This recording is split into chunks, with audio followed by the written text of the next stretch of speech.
Hello, everyone. This is John Massari, and I'm on the Rude Horror Podcast that's hosted by the very eloquent Marcus Rude.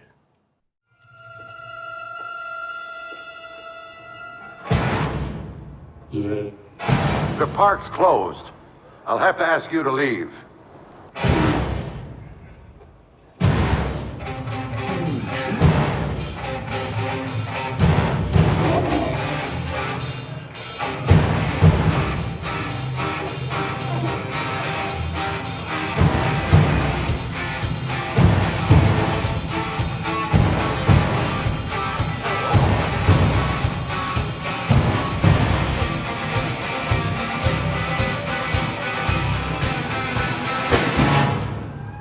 What are you going to do with those pies, boys?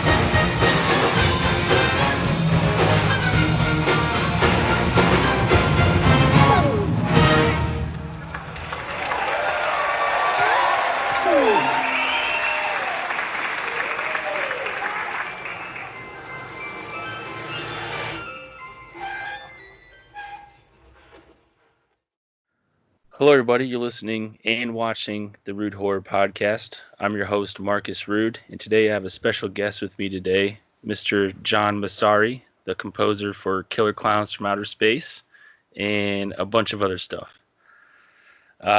It's an honor to have you on here, John. How are you doing? I'm doing really fine, and thank you for that great intro, because I didn't know I did a bunch of other stuff. Well, you did a bunch of scoring for Disney commercials, Right. Mm-hmm. And I didn't know that you did the music for Retro Puppet Master. Yes, I got the honor to be in part of that that whole world that I was, frankly, it was kind of unaware of. You know, I really didn't know that it existed. Well, I did know that it existed because I saw part of one of the movies, but a friend of mine was directing that particular one and specifically recommended me and wanted me to work with him on that particular movie, and I was very happy to be part of it. That would be Dave Dakota. So that was a lot of fun. That was it was quite an experience, and if anyone, and you can look up the liner notes, it was quite an adventure. Because it's interesting working with Full Moon Pictures. I had never worked with a company like Full Moon, and I don't know if I'll ever will work for another company like Full Moon again. But it was really interesting. I mean, I don't want to take up too much of your time talking about that particular story, but if someone wants to look into it, it's pretty interesting, and it might show up. Who knows? It might show up. Someone might put it as a trivia thing on IMDb. Sure. So yeah, and you're not taking up much of my time. I actually like the Puppet Master series, so if you have some stories with that, by all means. Well, they're not pretty stories. Okay. By any stretch of the imagination, they're not pretty stories. Basically, they were on the corner of Sunset and Vine, right there in Hollywood, and they had the top floor of the Broadway building. And my friend, wonderful friend, Dave Dakota, said, just here's the movie, here's the deal, and just start, working on it. And which is what I did, but I didn't realize that he was going to a different production, like immediately.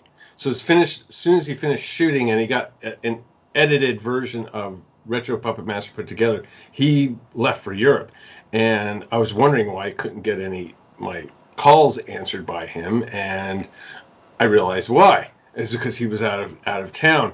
So it was very interesting because I had never gone to the office. I'd only talked to someone on the phone, and I could never get an email returned. But I did get at one meeting and with the music director, who gave me a 3/4-inch video of the film, because back then it was at the time where making a quick time was kind of a big deal, and so you actually had a piece of hardware that ran. You played the movie on the 3/4-inch video.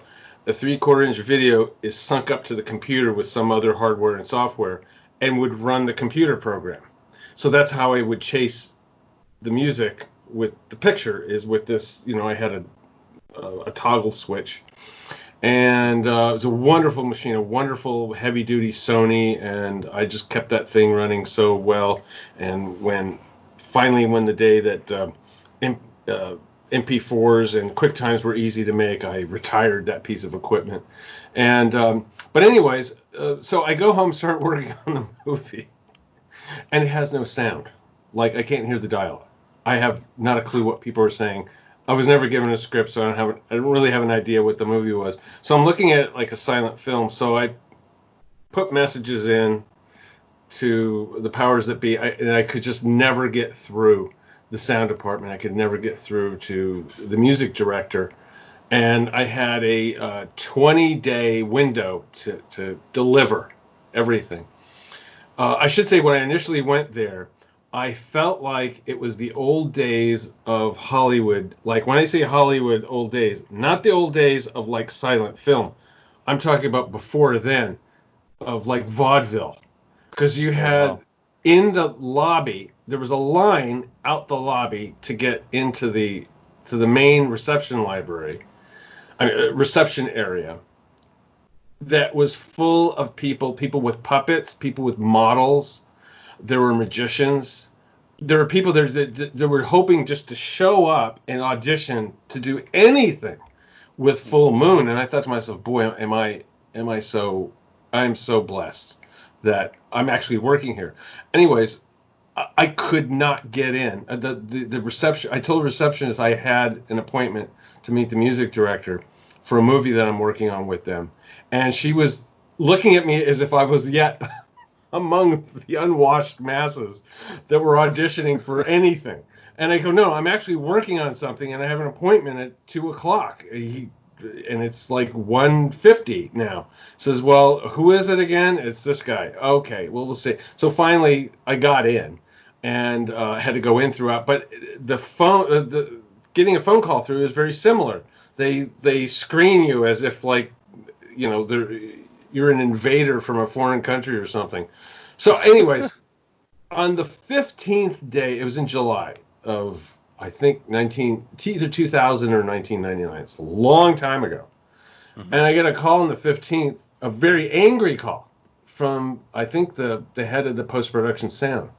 And he says, were you ever thinking of delivering anything? And I go, thank God I got someone on the phone. Yeah, I have 3/4 of the movie done. Who the hell do I give it to? So they had this older way of submitting, excuse me, it's old by today's standards. Now we deliver audio files. Back then you delivered physical media. And so there was this thing called a TIAC DA88. And it was a cassette. It looked like a tiny VHS machine, and it was 8-track digital. And you put all your tracks on that, and that's what you deliver. So from the computer, it goes into this machine, and it delivers to them. And and that's it. I didn't hear anything from them. I delivered. Everything went through. All the administrative stuff went through, and nothing. I go, by the way, is it working? Do you guys have any problems? I mean, anything I can help you with? Nothing went in.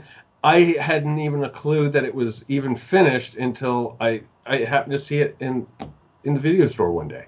This is when there were still video stores, by the way, that you can actually rent both a VHS and a DVD back in 1999 going to 2000. So anyways, that's my story of Retro Puppet Master. It was a completely fun movie to do. I had a lot of fun with it. my favorite part of the movie was the opening title, because they featured super extreme close-up of the puppet dolls carved in wood, and you can tell that they were very meticulously fashioned and all that. So to me, that was fascinating. So that kicked me off. That kind of like set the pace for the rest of the movie. Right on. Yeah, that one was definitely a interesting entry into the series. Yeah, it was. And you can hear the soundtrack. I believe it's on my SoundCloud. I believe there are excerpts. And the entire soundtrack is available. The record label escapes my memory at the moment, but anyone listening to this can contact me, and I can give you a link to how to procure a CD of that or a digital download. Right. Yeah, I was trying to look for that online. I couldn't find it anywhere. Mm-hmm.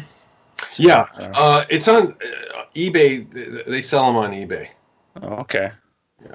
For sure. I'll definitely have to check that out sometime. Yeah, I got a few questions here. Okay. Not to stir away from Puppet Master. Stir all you want. It's your show. Was there a composer who inspired you to be a composer? You know what? That's a very good question, because there's not just one. There is, I mean, gosh, what composer did I meet in person that really impressed me? Well, when I started in the business, after I finished school, right, I was admiring of many film composers, and I sent them, either I called them, I was in the musicians union at the time. This is like I was probably like 20 or 21 years old. I had the musicians book, contact book. It was like a little tiny phone book that they publish every year. And you could actually call Henry Mancini's house. I mean, someone would answer the phone. Whether he would talk to you or not is another thing. But who's going to think of calling Henry Mancini? So I must have called probably 20 plus composers that were working at the time, and two of them answered my phone call and agreed to meet me in person was Bill Conti. And if you don't know who Bill Conti is, if you know the Rocky TV series, Rocky movie series, The Right Stuff, The Karate Kid, so that's the composer. And he also, at the time I met him, he was working on one of the James Bond movies. He agreed to meet me in person, just be a mentor, just kind of like tell me, okay, this is what you don't want to do, this is what you do want to do. And this is, of course, after listening to some music, so they realized that, okay, you looks like you're getting into this, you might as well get some good information. The second person was Mark Snow, who you probably know for the Scully and Mueller, I'm forgetting the name of the TV series. It was about the FBI. They're always investigating UFOs. It was on X-Files. X-Files. Okay, so he later on went to do the X-Files, and I ended up actually working with him on a TV series he had called Heart to Heart at the time. There was also another composer who was, in his 80s, that he also answered my phone call. Now, you also have to understand, I was getting a referral for some of these people. Some people I would just call, and I just could not get through and get to meet them and talk to them to save my life. They just literally, they have the answering machine going, or they have someone at their house screening their calls, and it's just not going to go through. So there was another guy, his name was David Rose, and David Rose did Little House on the Prairie. So I learned a lot from him. And then there was another guy that he accepted my phone call and agreed to meet me, and I worked with him a little bit, and he was a pretty big deal. He had done a lot of Clint Eastwood movies, Sam Peckinpah movies. He was an Academy Award nominated composer. His name was Jerry Fielding, And I worked with him for about a year, and then unfortunately passed away. But do I have a composer that I can point to and I can say, listening to that composer made me want to write music? I really, it's like a whole big picture. I've been listening to music since I was a little boy, and you could not tear me away from a radio. And I had been listening to all kinds of music.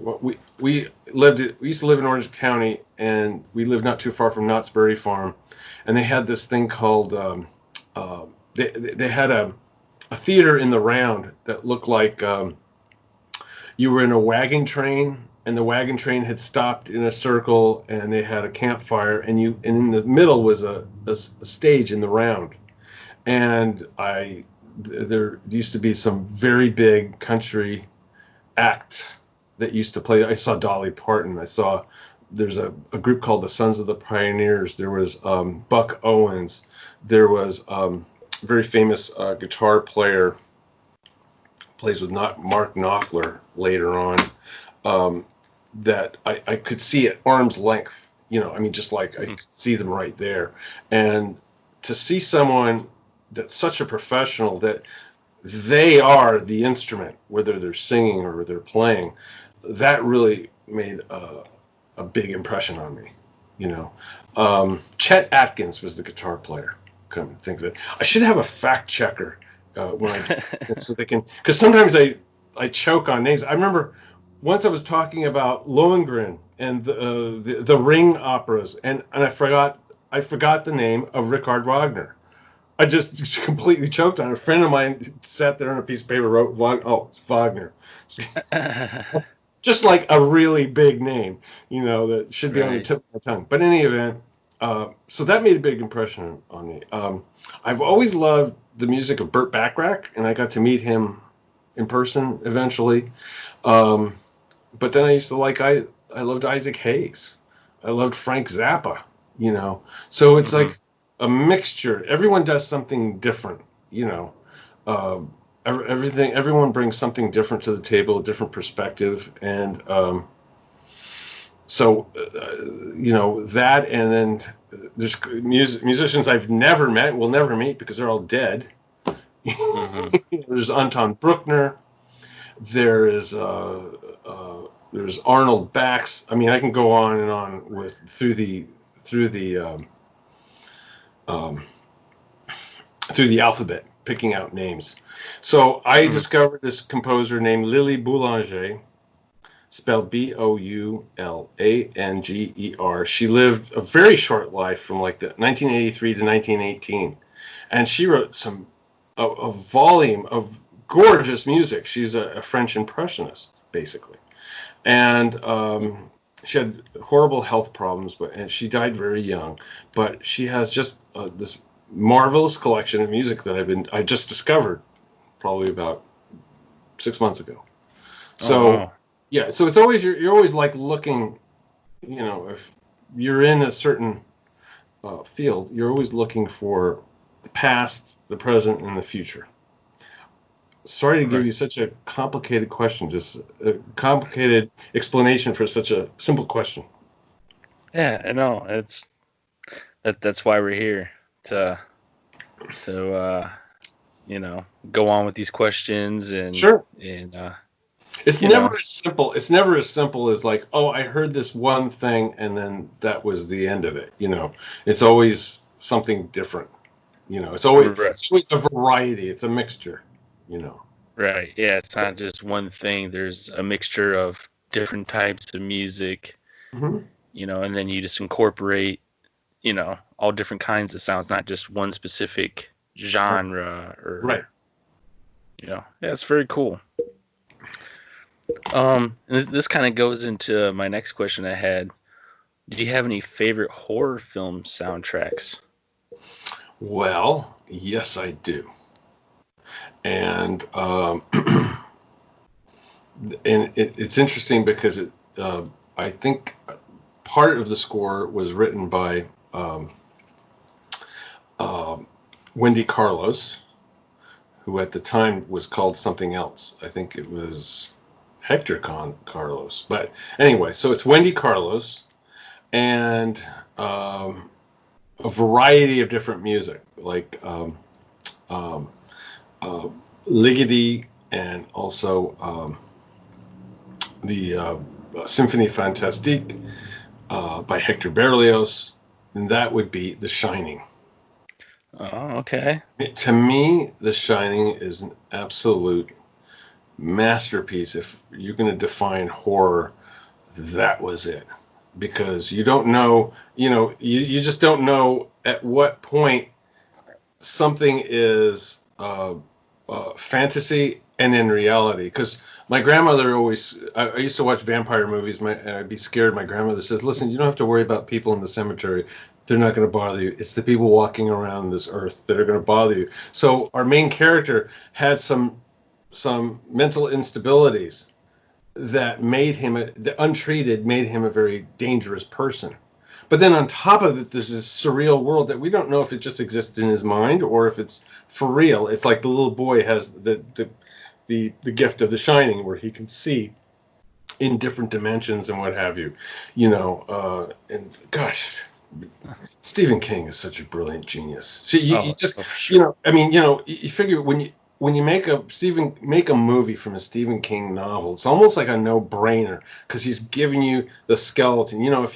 If you see the skeletal structure of, let's say, a sculpture, like a clay sculpture, they take some wire and you see, okay, good, that's a basic form of what this is going to be. But when you see the human skeleton, how detailed and well crafted and engineered it has become over the millions of years, mm-hmm. It's like that. It's like Stephen King provides such a great foundation to build a film from, and it's just a matter of great craftsmanship and creativity to realize it and to make it a cinema experience. So that would be on it. It's tough to find something that can actually beat that. That's like way at the top of my list. And then I have friends that I know I'm showing favoritism, but just about everything that Christopher Young does is absolutely brilliant. I mean, his later horror movies are very interesting because he's delved into different forms of expression.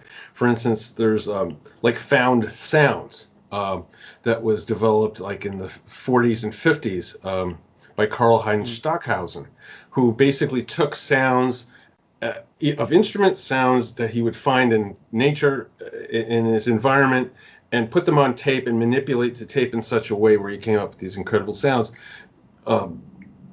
Christopher Young has employed that concept or technique, if you want to call it, to some of his horror films to great for great results. I mean, it's just fantastic. But I also like the work of Joseph Bishara because he works really well in the acoustic mediums of altered instruments. Like a piano just won't be just a piano, but it will be the structure of the piano will be altered in such a way that when you play it, it makes otherworldly sounds. I've worked with Bear McCreary on one horror film, and that was a lot of fun. And it's just really weird because we work so hard on these, and then some movies you work on, and the producer and director put the music right up here in everyone's face. Other directors kind of like melted into the movie where it's kind of like this cloud. So the movie that we worked together on that was so definitive and so cool kind of became a cloud, but it was a lot of fun. That was the whole thing, is that the experience was really fun to work on. And Bear is so fun to work with because he has such a faith in every movie that he's working on. Just, this has to be a masterpiece. I really want to make this movie look great, and sound great. And I go, fantastic. And so, and the only reason why I worked with him is because the director kept saying something, we need that Killer Klowns from Outer Space sound. And so Bear McCreary says, well, I know the guy. I know him. He's a friend of mine. We could get the guy to do the Killer Clown stuff. But I ended up doing so much more. There was basically just one thing that had to be like Killer Clowns. And you can hear that soundtrack. It's on Sparks and Shadows label. And that's That's available for a download also. So there you go. I think that covers it. Right on. Yeah. Yeah, that's funny that you mentioned The Shining because I had literally just watched that the other night. Mm-hmm. And just because I haven't seen Doctor Sleep yet, so I was like, well, I'm going to revisit The Shining just to kind of get my bearings back for that story. Mm-hmm. And yeah, it is a really good movie. And I had listened to the audiobook of The Shining before watching the movie, and it's it's I don't know if you've read the book or not, but Is that like is that one of his books that are 900 pages? It's pretty long. Yeah. I think I think it was the one that takes place in prison, not the Green Mile. No, the Green Mile I think was a 900-page book. Yeah. Yeah, that one is pretty long. Yeah. So The Shining is pretty long. And you read the book. Yeah, and Kubrick does take bits and pieces of the novel, so I can kind of see why Stephen King wasn't really a big fan of Kubrick's, mm-hmm. because some of the key parts were different. Like the ending mm-hmm. is totally different from the book. Mm-hmm. Well, leave it up to Stanley Kubrick. Right. Are there plans to do a faithful interpretation from the novel? Well, I haven't watched it yet, but apparently the miniseries from the 90s was supposed to be faithful to the book. Oh, okay. I should check that out. And that one was directed by Mick Garris. Oh, yeah, I know Mick Garris, yes. Yeah, he directed, and I think Stephen King had a pretty big part with that. He kind of told Mick what he wanted and whatnot. I mean, apparently it wasn't as big and as big as Kubrick's film, but apparently that one's more faithful to the book. Isn't there a Hulu series that takes place in Stephen King's neck of the woods? Thomas Newman does the score to it. Castle Rock? Yes. Now I understand. Now Stephen King's has a hand in producing that, correct? Yeah. So that must be. That is be very honest with you. I'm dead honest with you. It's a treat for me to be able to sit down and watch some TV series or something like that, because I don't get a chance to do that often. But that is one that I went out of my way to see, and I'm up on. I think the next season's coming out at some point, but I just absolutely love that. I love everything about it: the story structure, the production, the casting, music. Everything about that is absolutely splendid. Yeah. I love the kind of like little teases or Easter eggs where they throw in where they kind of do some nods to some of his films or books, like Misery, like some characters. Yeah. Right. We don't give it away to everyone, but no spoiler alerts. But there's some characters that come up. You go, oh, wait a minute, that's from this movie. That's from that movie. Yeah. Right. Yeah, I kind of like those little nods there. Yeah.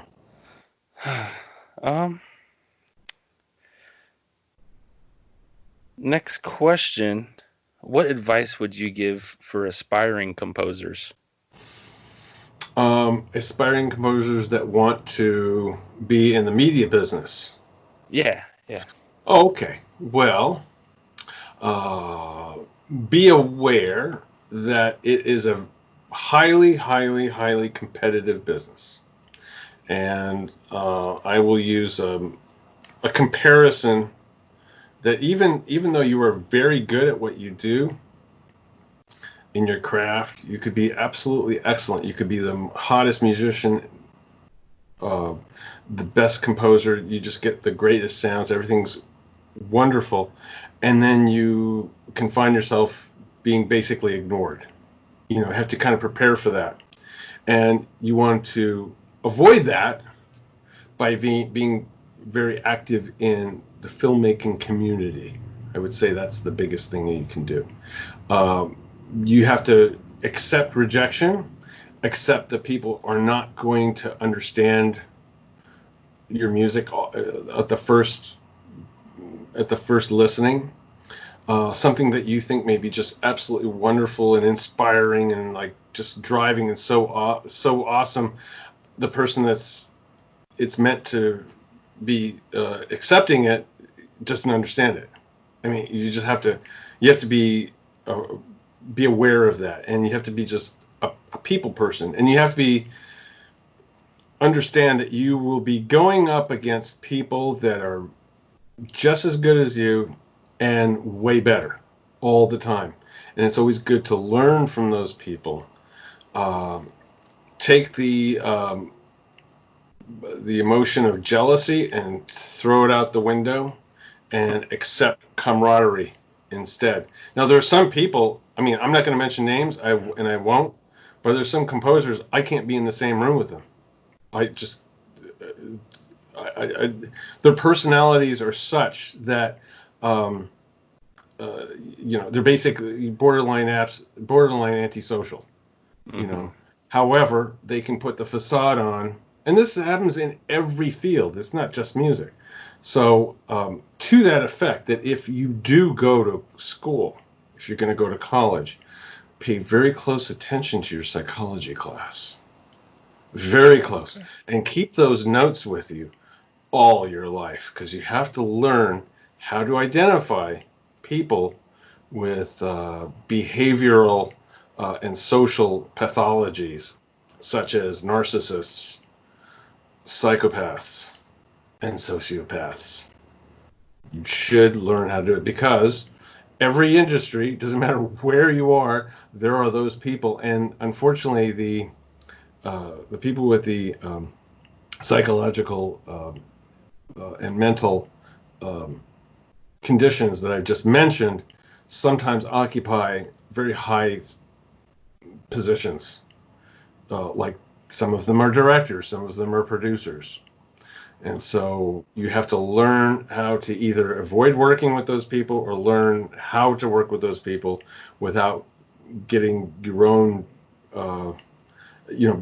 without having it ruin or interrupting your own life, because that could definitely happen. But I would say be true to yourself and try not. I mean, there's one thing to have influences of other people's music, and then there's another aspect of copying. You don't want to be copying someone else's style, because in the long run, people are going to say, "Well, show me something I don't know." And am I guilty of this? Of course I am. I've had people that told me, "Listen, we've temp tracked this movie with this music, and you got to make it sound as close to it as possible."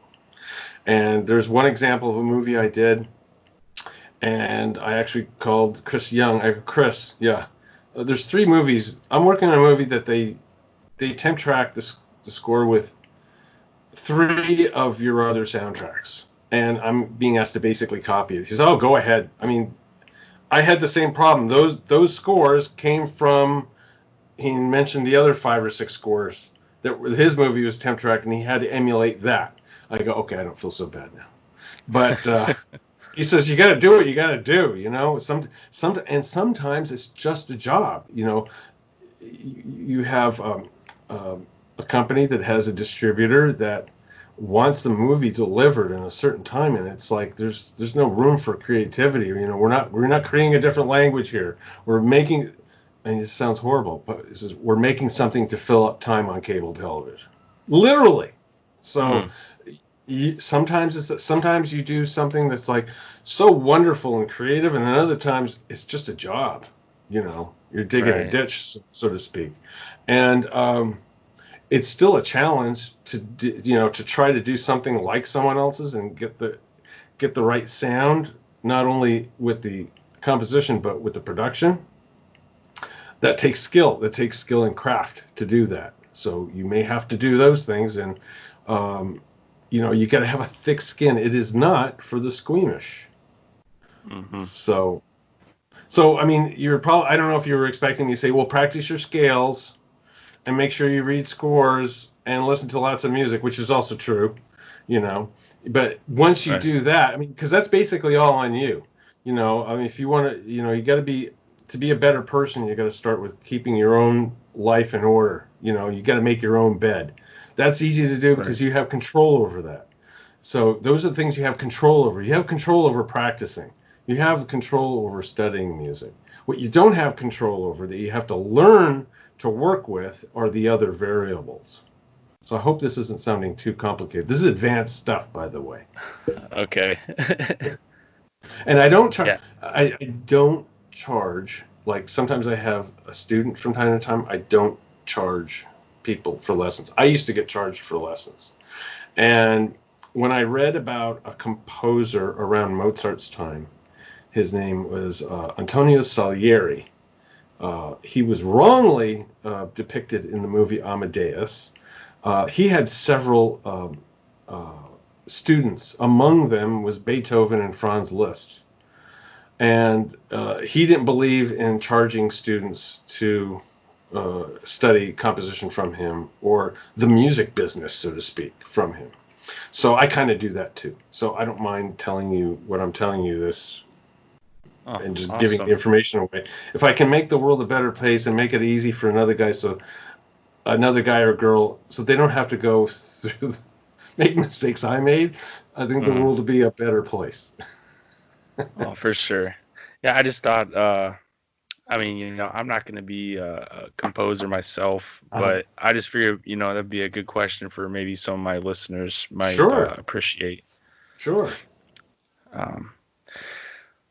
Well, getting into the next question, obviously Killer Klowns from Outer Space is a big film for you. Right. Could you maybe talk about how it came to be that you got to work on that project? Well, it's like everything else in this business. It's interesting because I always say, your career isn't going to be based on finding an ad in the newspaper looking for a composer. But this Killer Klowns I can safely say that that's what the origins were. I worked with a producer for a number of years that came across some bad times. Really great guy, really brilliant, well-read, intelligent guy. It's just like, it's the nature of the business. All of a sudden, everything's going around like going at supersonic speed, then boom, the bottom drops out of everything. And so he found himself without a film company anymore, without an office, without anything. And I had worked for him for a number of years, and we basically bunked out. We were roommates for a few years, and he diligently was reading every day, would go to the library, was basically planning his next move. And sometimes your next move may take a few years. There's no such thing as like, well, in a few weeks I'll just find something else to do. It doesn't happen like that. If you think big, sometimes it takes a while to plan things, but the secret is diligently working on it every day on a regular basis. So he would go to the library, and one day he came back.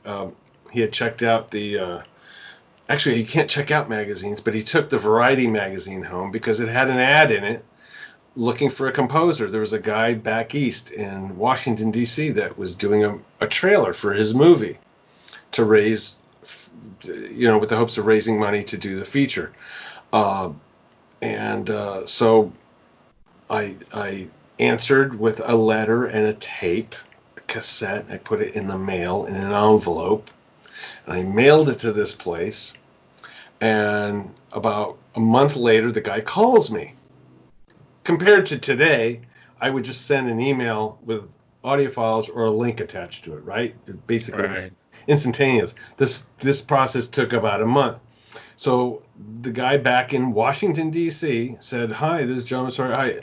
Hi, you answered an ad for my movie, and movie trailer, and I listened to all the tapes, and me and my friends, we've decided that yours is the best.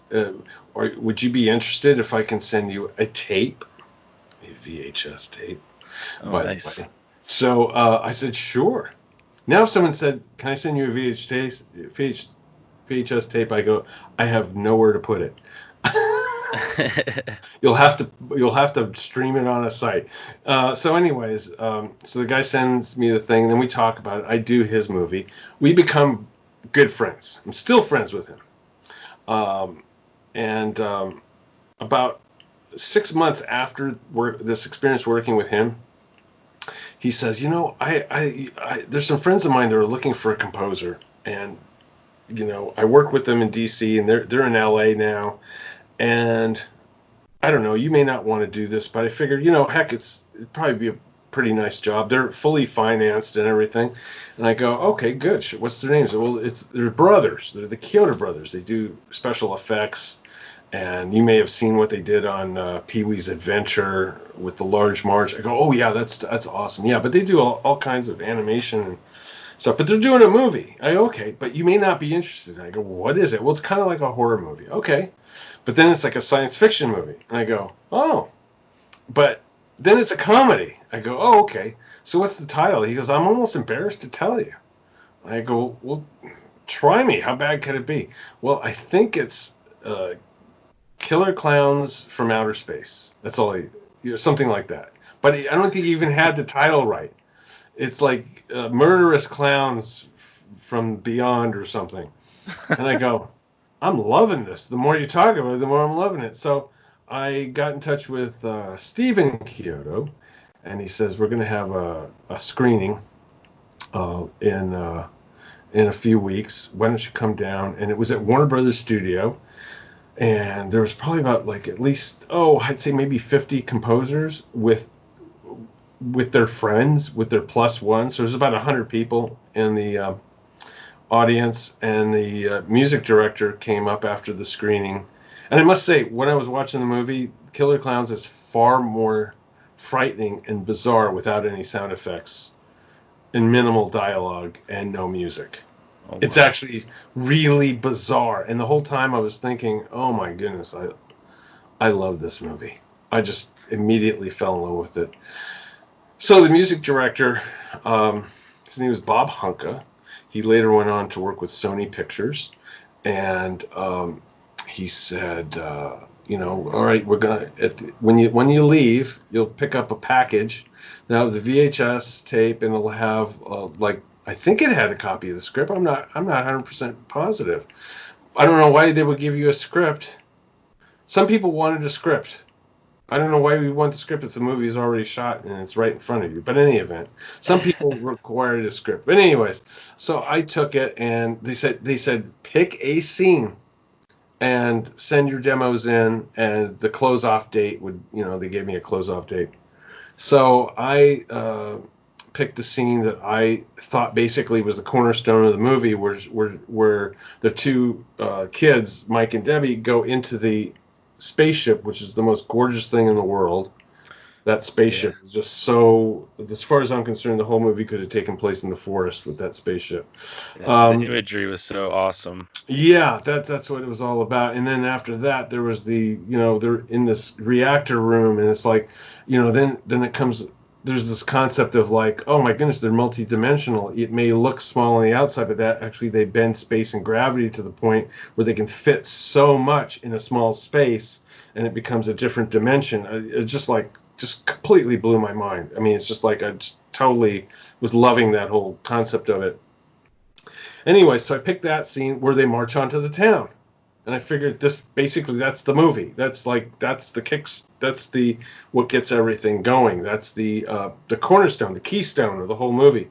And when I saw them marching into the town, I thought to myself, that song that I wrote years ago with my band. I was in a band when I was in high school. It was called Crisis. As a matter of fact, I just finished hanging out with one of my ex-bandmates down here in Long Beach. And he's got a room full of amps and guitars, and it was so much fun hanging out with him. But anyways, I'd written that Killer Klowns March years and years before. Like I was in high school. Like that's probably 15.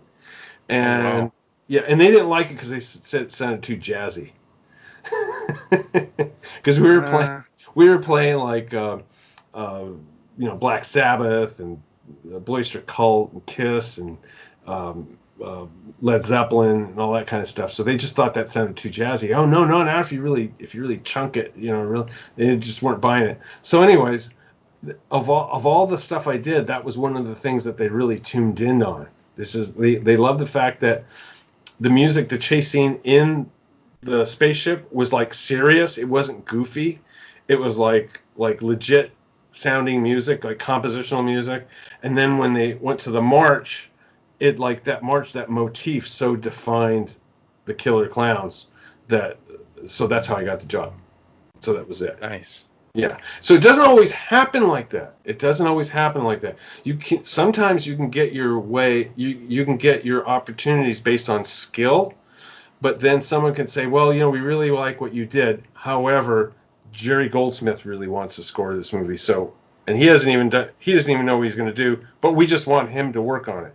And things like that have happened to me, where I've gone up right to the edge of like almost signing, and they say, sorry, we're going to go with like this brand name here. It's like, ugh.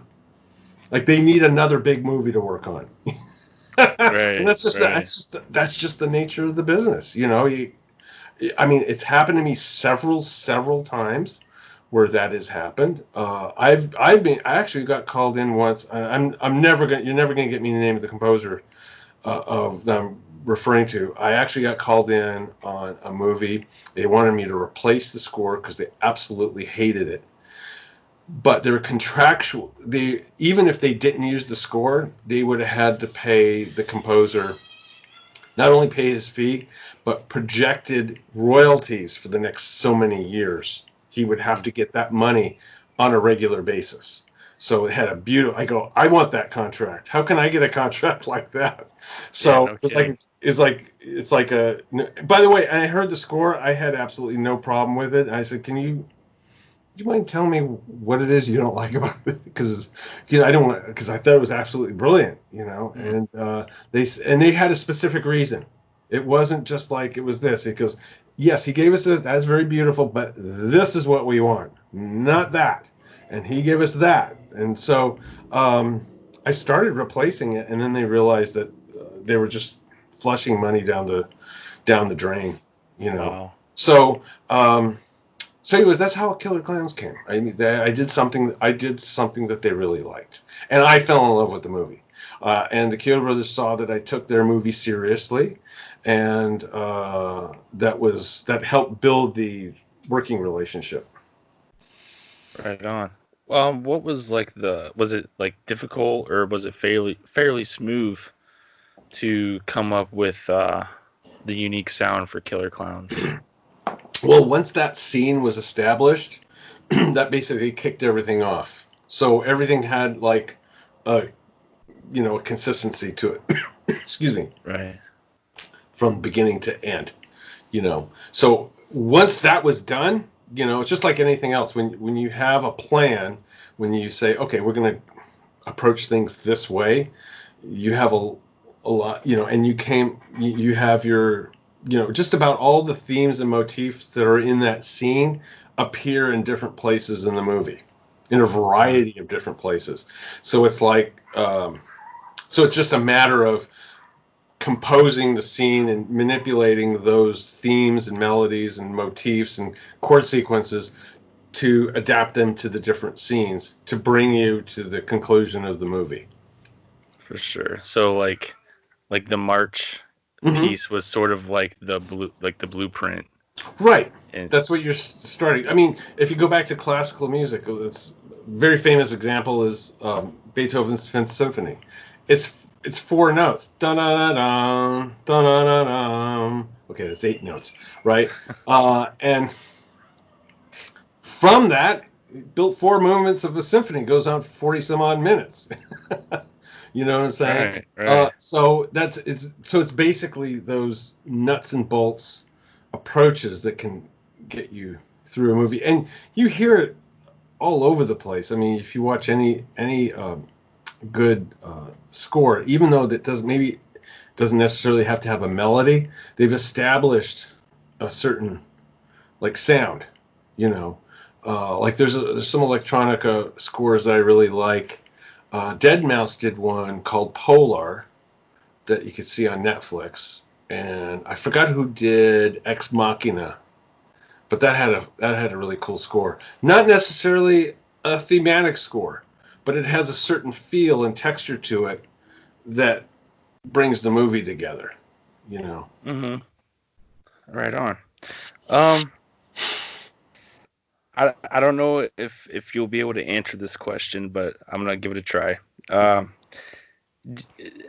to your knowledge, is there gonna be a new Killer Clowns TV series or sequel? Well, I don't have a definitive answer for you.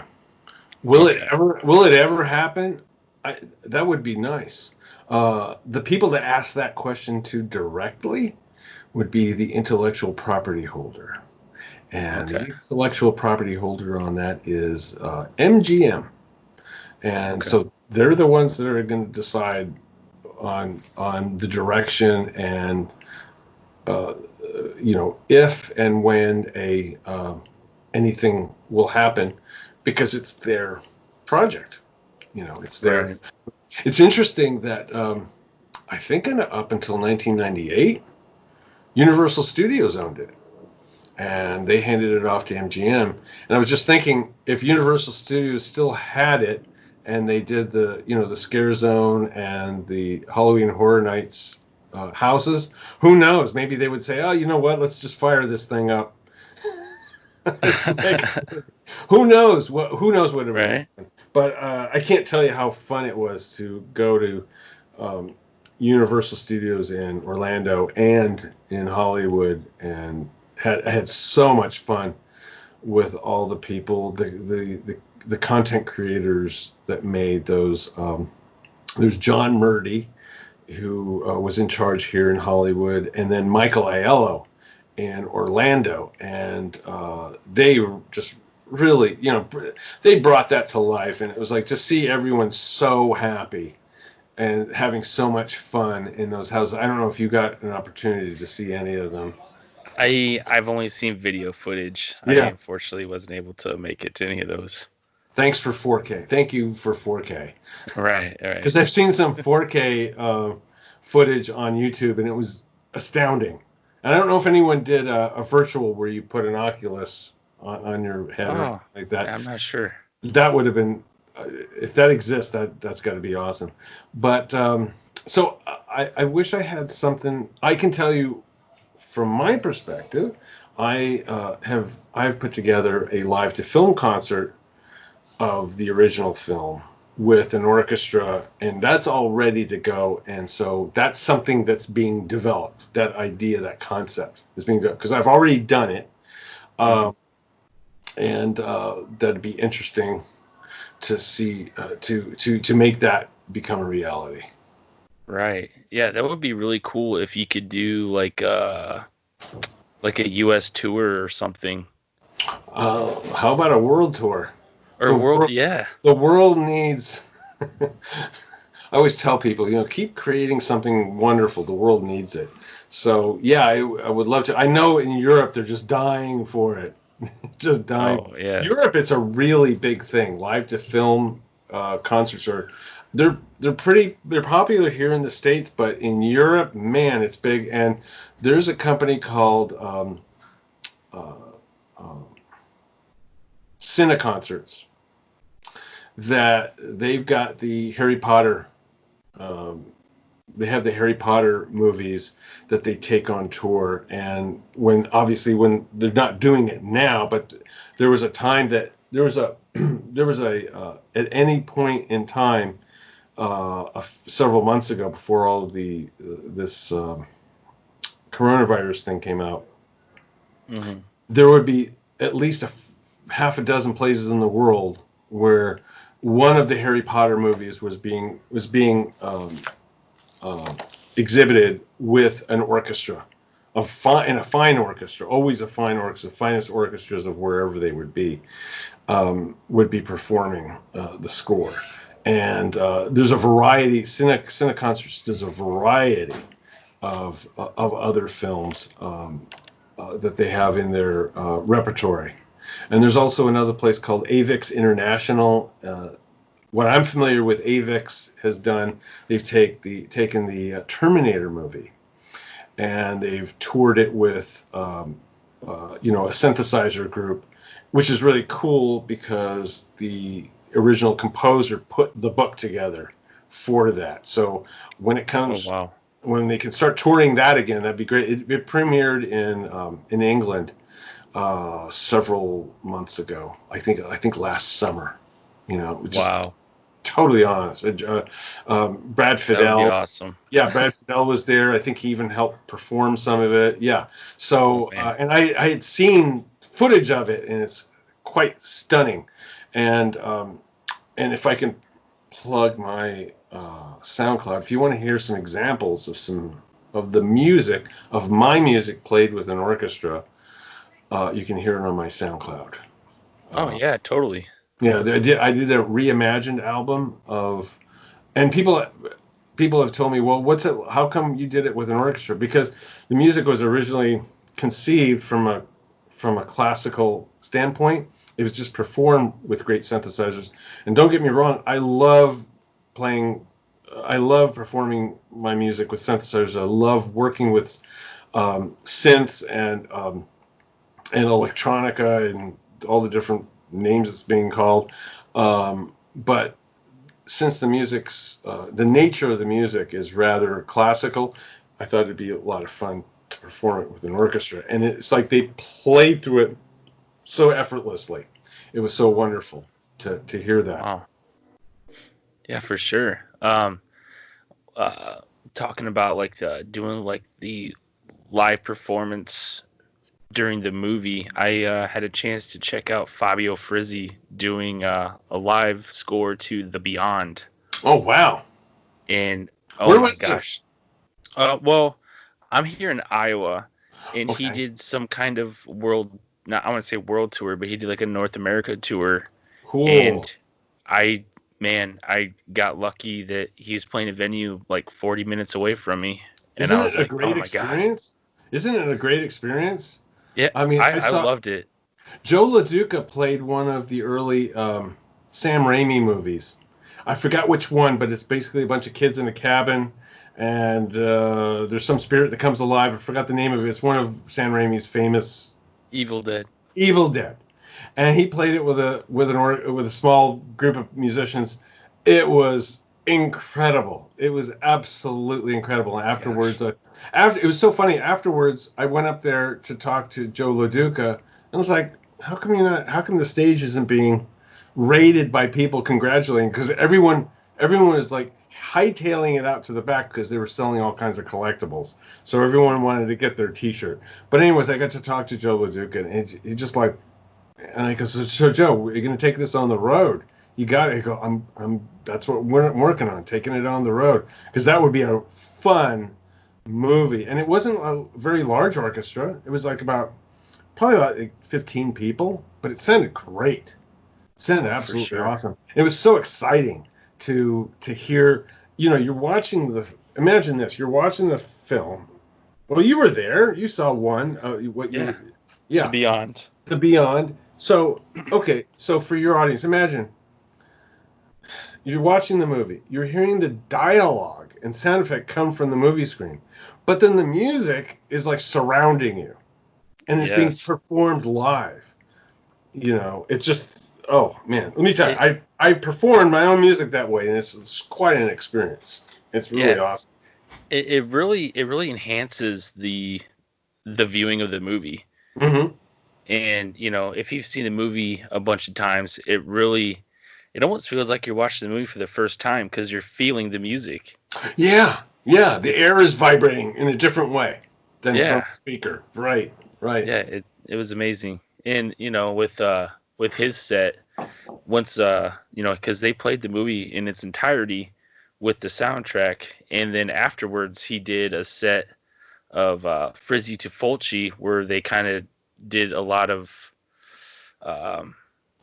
the more notable songs that he's composed for Fulci's films. Right. So like Zombie, even the new Puppet Master movie, and like City of the Living Dead. You know, a bunch of his more notable stuff. And it was like surreal to be able to see and hear all that live.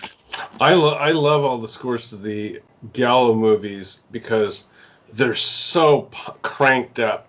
The scores are just like so like in your face. Yeah. I love that. Yeah. Like for me being a horror fan, and I think I could speak for a lot of horror fans, like we love stuff like that. Like I'm surprised that we don't see more composing and to the films live. Right. Well, let me tell you, you can see that. You can. You just have to ask. The audience has to ask for it. That's all they have to do. I mean, let's face it. What people don't really realize when Killer Clowns. I know this because I talked to the actual creative directors. One of the reason why Killer Klowns in particular, I can't speak for any other brand, the reason why it came to Halloween Horror Nights in both Orlando and eventually in Hollywood is because the fans asked for it. You go on Twitter, can you do a house or a scare zone for Killer Klowns? Well, you get like 3 or 4 or 5 years of that. Eventually they're going to figure, okay, we have to do one. People want to see it. So if you want something, you have to ask for it. That's all. It's as simple as that.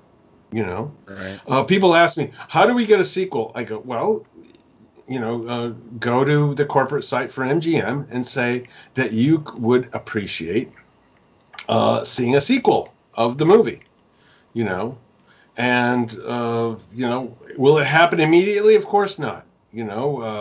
But if there's a market for something that people want to see, it definitely will come to pass. So I don't know if that makes sense. Right. Well, yeah, we would love to see a Killer Klowns from Outer Space tour. Well, don't tell me Killer Klowns from Outer Space tour. Sure, I'm going to do my best to do that. I'm working with the right powers that be to make that a reality, all through the absolute right channels, and working within the parameters that will be set down by me, down for me to follow. But as far as a movie is concerned, unfortunately, I don't have the power. If it was up to me, I mean, if it was my intellectual property, sure, I'd be doing all sorts of. I'll doing all sorts of movies. It would be on episode 9 by this time. Right. Well, we'd be on The Revenge of Shorty, Killer Klowns from Outer Space. Shorty invades the galaxy or something. I don't know. So right. Anyways, okay, I think we were establishing that the intellectual property is owned by MGM, and it's their property. As much as I would like to see something else happen with it, as much as the Kyoto brothers would love to see something else happen with it, it's not up to us to have that happen. And sure, if it was up to me, we'd be on the ninth the ninth movie in the series. We'd be at Shorty's epic adventure or something. I have no idea. I couldn't tell you. But so that's where that stands. I mean, if fans really want to voice their opinion about that, they should contact the studio that, I mean, if you have opinions about Star Wars, people used to contact Lucasfilms. Now they contact 20th Century Fox. Same thing. You have to contact MGM. If you're interested in something that a studio does, that they put out, and you have input that you want to express, you contact them, and they have the means to process all that data and that information and that feedback. So that would be my recommendation. For sure. Yeah, I see there's like a petition out there too. Yeah, fans sent that to me. And the you know what the cool thing is about that? I checked into it. It was really cool because it wasn't asking for any money or anything like that. Although there's some kind of feature to donate to it, but that's not the point. What was really accurate is that they had this very very legit link to MGM corporate. I guess that's where that's their basic contact information that that they manage somehow. So I think that's kind of cool. Yeah, for sure. And with Killer Klowns now being on Netflix as like one of the most popular things on Netflix, I wonder if Netflix might contact MGM and be like, hey, let's make something new for Netflix. Sure, that would be wonderful. I mean, think of this: we're in interesting times, and people are seeking comfort with their device and consuming various media, and they're not, people don't have. Not everyone has to go to work every day, so they're at home splurging on their favorite media, and Killer Klowns is one of them, which is really sweet. I see all the Instagram tweets of people watching it on Netflix, and they have their little home theater set up with all their comfort food in front of them, and you see their feet propped up on the coffee table, and they're ready to enjoy it. And I participated in a listening party. I think I'm going to have a couple of more. I think I'm going to host a listening party. I was a guest on a listening party. And the very first night I had I thought it was going to be just a half-hour chit-chat with people, but so many people on Instagram and Facebook and on YouTube. So I was on 3 at one time. Oh, wow. Which is really interesting because YouTube can work in concert with Facebook on my computer. And then I had off to the side here, I'm pointing off, I had a little tripod with the phone. And I was able to look at everyone, and they all had something to say. And we went on for 3 hours and 20 minutes. 3 hours and 20 minutes. Crap. And, I'm not hearing anyone's voice, so I figured it's on my YouTube channel. So I just repeat the question. I go, Horror Fan 597 asked me this question. I'll tell you how I did that. And, also, I had people submit questions beforehand. So I was able to do that. I took that technique. I took that technique from Dead Meat James. If they have a guest, they say we're going to have so and so as a guest. If you have any questions for them, list them now, and we'll address them as part of the show. So that made things go smooth because I did like a little bit of research and prepared stories, and people asked me really bizarre questions, like they had heard a rumor that I don't know if I talked to you. I think I talked about it several days ago. They had heard a rumor that when I was in college, I almost got expelled for falling asleep in my music history class. and I said, well, that's kind of inaccurate because I didn't get expelled for falling asleep in my music history class. I got almost expelled for falling asleep while being admonished for falling asleep. So while the professor was chewing me out for falling asleep, I fell asleep while she was talking to me. So it didn't look too well. But I luckily I didn't get expelled. I got a very, very, very stern warning, but it was almost like something out of Animal House. Going to see Dean Wormer kind of thing. Isn't it amazing how like rumors or whatnot can get all twisted? Oh yeah, I mean the other rumor is what was it? 20th Century Fox was set up to do it. Then when Disney bought 20th Century Fox, they completely shut down the Killer Klowns from Outer Space thing. Mm-hmm. And like all this time, 20th Century Fox has nothing to do with Killer Klowns. It's MGM. So, however, if that was, it'd be interesting if Disney had something to do with it. I'm sure that would be interesting. So, That's all I For can sure. say. Yeah. So yeah, there's Definitely. all kinds of rumors that start out that people just keep repeating, and they just like think, well, that's real. That's really what happened. You know. Uh, Hmm. there are a few other things that. Oh, it's like. Well, this wasn't a rumor. This is something I told to someone, and they actually accurately put it. I think they put it on IMDb, whereas I think Friday the 13th Part 6, I'd done the trailer music for that, and they totally didn't like what I did. And basically, they were looking for something that would have worked, but everyone was doing. Excuse me, I'm scratching my nose. Shouldn't be touching your face, but my hands are clean, and I just have this dry. It's dry all of a sudden here in California, Hmm. and now I'm getting the itches.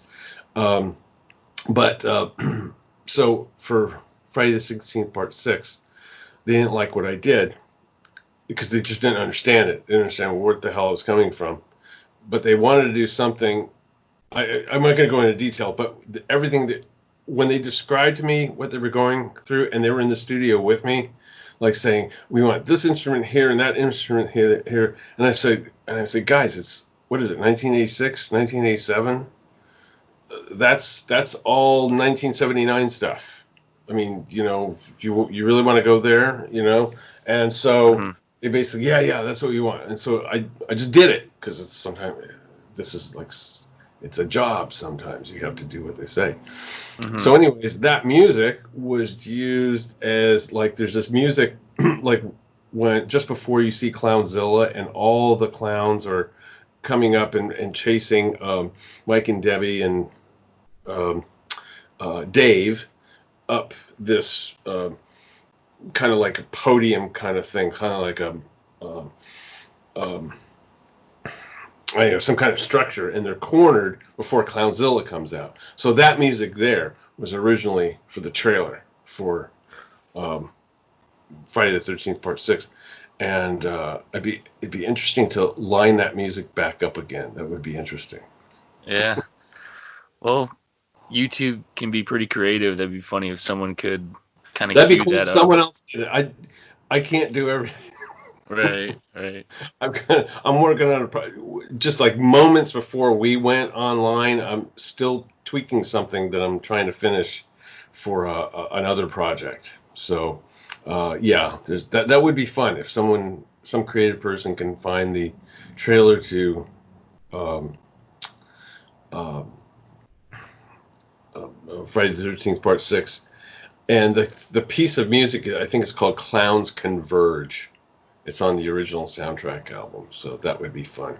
And I re-recorded it, but at a different tempo, and I added different instruments, and I extended it a bit on the reimagined soundtrack. Okay, so go with your first question. Okay. So, my next question is: have you ever been approached to do music for any other horror film besides Killer Clowns?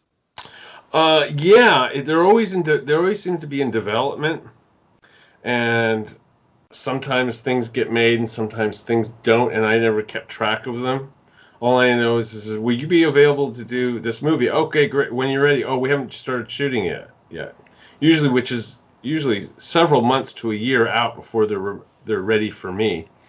Um, I did something. I think it's a horror film, another horror comedy. It was called Cherokee Creek, which was about Bigfoot. Um, I'm trying to think of another. I'd have to go through my IMDb actually, but yeah, there's several.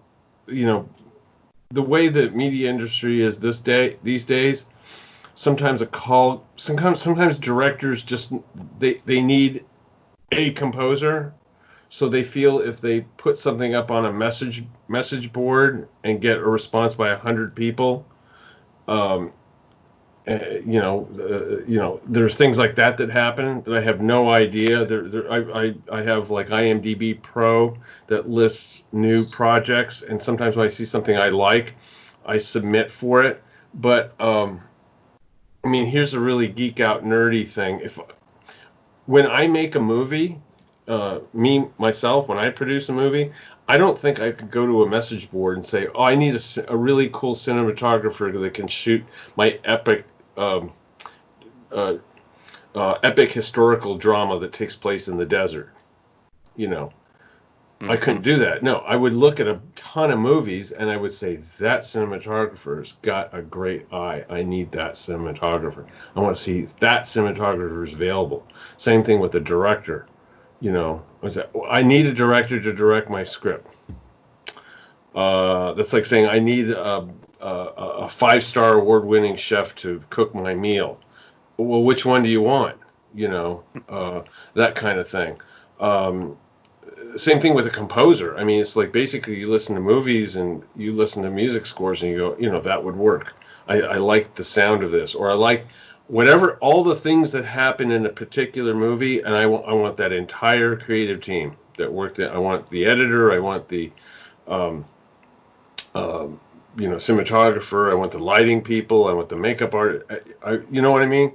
You would, right. That's the way I would approach it. I still don't understand filmmakers that put out a call. I can see if you're looking for someone like even a location manager. A location manager has to be a very savvy person that knows all the real estate ins and outs of a city or location, so that he or she can get the proper permits for you to shoot your film there. I mean, that's still something you just don't, but I know making movies is tough. Making movies is really tough. If you can write, I say this like a broken record. If you can write a competent script and get it produced competently and it's completed, I mean, maybe it's not it maybe didn't turn out as perfect as you wanted it to. If you can finish it competently, that's a huge accomplishment. It really is. And then where you separate the minor leagues from the major leagues is those people that can do it competently, but yet create magic moments. You know what I'm saying? Right. So right. That was a long answer to a simple question. Yeah, there's lots of things that I get considered for. Sometimes I never hear from them. Sometimes I do. So there's that. You were saying something about a subgenre? Oh, what are some of your favorite horror films, and then what's your favorite subgenre? Well, I love. I don't know if it's a subgenre. Give me an example of subgenre, because I like science fiction. I think I saw a subgenre film the other day. It was called Melancholia. It was 2.5 hours long. It was a narrative drama about two conflicted sisters. They were have a very strained relationship. One of them dives into a deep depression. And this is all going on while a rogue planet is about to hit the planet Earth. But the focus is not so much on the science fiction aspect. It's on the relationship of these two sisters and how they deal with the inevitable that their lives are going to come to an end and there's nothing that they can do about it. And the sister that is more depressed than the other sister, the one that has actually melancholy, she accepts it. She's inviting it, waiting for it, and they calmly await. And spoiler alert, the planet crashes into the Earth and everything comes to an end. I thought it was an interesting subgenre because it was, I think I saw it on Netflix, and it was under science fiction. Go figure. And the whole movie was scored with Richard Wagner's Tristan und Isolde, which is one of his big operas, and it was, to me, it was fascinating. But I guess that would be a subgenre, sci-fi narrative drama, chick flick. I don't know what you would call it, but it was great film. It's definitely like an art house film. So, for sure. Quentin Tarantino, everything. I can watch every one of his movies at least 2 or 3 times over a period of, Not like I don't know if I could sit down and watch them back to back, but name any one of his movies, I have no problem watching it again. It's like almost like a default. Oh, I'll watch Brother Tarantino's one of his flicks, and they always deliver. There's levels of detail and subtlety, and you always pick up something new every time you see it. Yeah, he's a good filmmaker for sure. Yeah. And I guess possibly my last question. What are some films that you would love to recreate the score for? Well, I hate to take over your show, but aren't you going to ask me what are my favorite YouTube channels? What do I like to watch on YouTube? Yeah, what do you like to watch on YouTube? My favorite one is MRE review videos. MRE is meals ready to eat. It's like in the service. I don't know if you've ever been in the service, but it depends on where you go. They'll issue a pack of a meal ready to eat, unless they can provide one for you.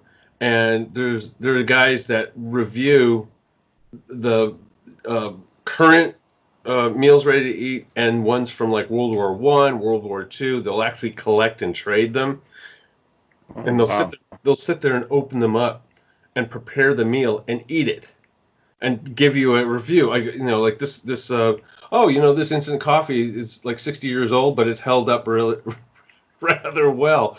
To me, that's fascinating viewing. So anyway, so let's go back. What movies I would like to rescore? Was the question? Yeah, or like reimagine, kind of like what you did with Killer Klowns. Oh, that's a good question. Okay. I went to. I had seen it for the first time in a big movie theater, just about a year ago, and it was directed by Stuart Gordon, one of his famous films. Richard Band did the music score for it. Reanimator? Reanimator. A brilliant, brilliant film. And it was directed and shot like a stage play. That's why it works so well. Every set is like you're on stage. You're at a theater watching a play. And that's where and it's very theatrical, and the actors are exquisite. They're directing exquisite. Music is by Richard Band, and he wants to re-record it and perform it live. So I would love to see that. I've had conversations with him where I said, I'll help you put it on. I'll give you give you some advice because I've done it, and it's going to be, I think it's going to be his first time doing a live to film thing. But I don't want to rewrite his music, I just wanted to help out maybe with the machinations of getting it done. I can't think of anything right off the bat. I mean, people are already doing that. There's the Cine Concerts is realizing all sorts of films. I don't know if they're going for horror films specifically. I don't think that's on their agenda. But AVIX International is doing Terminator for sure. Ooh. But not many people are targeting horror genre for live to film concerts. So that would be something interesting to see. Right. Yeah, I would love to see live recreation of Reanimator soundtrack with the movie. That would be really cool. It really would because I think, if I'm not mistaken, they did restore the actual film itself, and it looks great. Mm-hmm. For sure. Yeah, it's one of my favorite 80s horror films. I hate to get off subject, but can I make a recommendation? Not a recommendation, excuse me, an observation? Sure. Are you being held hostage somewhere? No. I'm seeing taped up walls. I mean, it's cool. Let me tell you, it is super cool, but I'm just curious. Putting a picture up in the background just to make it a little artsy, but this room's getting remodeled where I'm in. Oh, I see. Kind of reminds me of I went to visit my high school buddy, and he had this old garage that like smelled like 100 years of metal shaving. It was like his grandfather was a metal shop worker, and so he used to take some of his work home. His grandfather was a tool sharpener and a tool refashioner. So if a tool needed to be, reground down, whatever it was, he had all the equipment there. So it still had that combination of dust, gun oil, and metal shavings. Oh, and like probably 100 years of cigarette smoking. The thing. It was just like this. So it's like that. Your place kind of and it was a cool place and it's full of guitar amps. Now it's full of guitar amps. But he left. He says, "I just wanted to leave. I didn't want to do anything to this room because it reminds me of my grandpa." But anyways, that's a cool place. I think if I had a man cave, it would look like yours. It would look like that. Well, it's kind of a long story, but we're sort of in the process of moving. And so the whole one side of my wall, I had nothing but like 10 shelves of VHS tapes. Wow. So like I actually had this place looking pretty cool. Wow. But now like we're sort of in the middle of moving, and it's like had to take everything down. Right. My other favorite YouTube channel is Screen Rant. They're really good. Never heard of that one. With Ryan, I forgot the guy's name. He's one of the main people. Yeah, check out Screen Rant. It's great because they do mock pitch meetings of movies, and so the way he reviews the movie is like he plays himself on opposite sides of the screen, where he's giving a pitch to a movie executive about a movie, and in that, if you can imagine, in that pitch, there's all the questions and issues you would have with a movie that would be worked out in that pitch meeting, and it's really funny. So check it out, Screen Rant. So it has just about any one of your favorite movies. There's a pitch meeting for it. It's pretty cool. I'm hoping they're going to do one for Killer Klowns from Outer Space one day. So, heck yeah. Yeah, is there anything that you would like to plug in where fans could find your work or merchandise or anything? All right. I mean, if you're looking for goodies, I do have some. I do sell the Reimagined soundtrack album with a bunch of free swag. Comes with it, and everything comes signed. You can go to eBay, and my eBay name is really kind of bizarre. It's called Wosat Man, so it's WOSATMAN, and you'll see it at the bottom of the screen right here, or in the comments below. You'll see a link. And there's a bunch of other stuff too. There's another movie I did that I did a vinyl pressing of. It's called The Wizard of Speed and Time, and that's what Wosat Man is, Wizard of Speed and Time. So there's that. There's always really cool updates on Instagram, and Instagram is my favorite.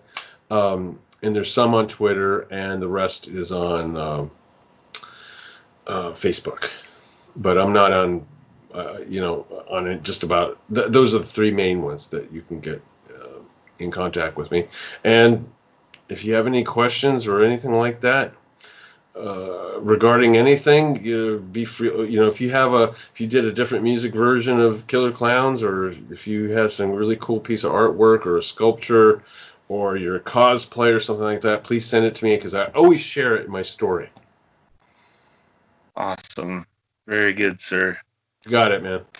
Well, thank you, Marcus. It's really cool hanging out with you. One day we'll probably run into each other at a convention or something like that after the apocalypse. Yeah. or maybe I'll see you doing a live show. That would be the best thing. And we'll get you a good seat. Awesome. Okay. Thank you so much for coming on here, John. You got it. Take care. Bye. Do you think it's over? Yeah, sure.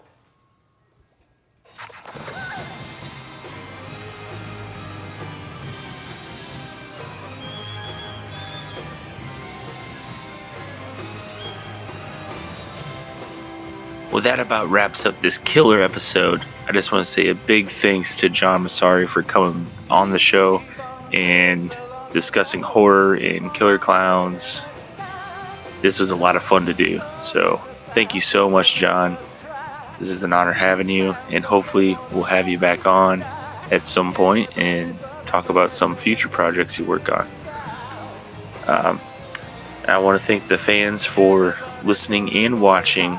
You can watch some new episodes and listen to new episodes on our new YouTube channel, as well as the usual where you can find podcasts like Spotify, Anchor, Stitcher, iHeartRadio, and so forth.